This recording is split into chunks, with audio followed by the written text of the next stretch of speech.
ஒரு சிறிய கிராமத்தின் அருகில் பசுமை நிறைந்த ஒரு காடு இருந்தது. அந்த காட்டின் விளிம்பில் மீனா என்ற நல்ல மனம் கொண்ட ஒரு பெண் வாழ்ந்து வந்தாள்.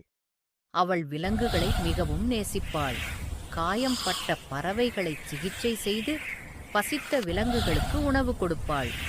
ஒருநாள் காட்டில் பெரும் தீ விபத்து ஏற்பட்டது. விலங்குகள் எல்லாம் பயத்தில் ஓடின.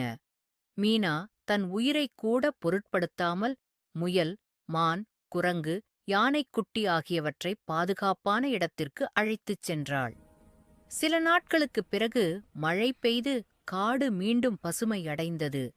விலங்குகள் எல்லாம் மீனாவைச் சுற்றி நின்று தங்கள் நன்றியை வெளிப்படுத்தின. யானைக்குட்டி தன் துதிக்கையால் மலர்களைக் கொடுத்தது.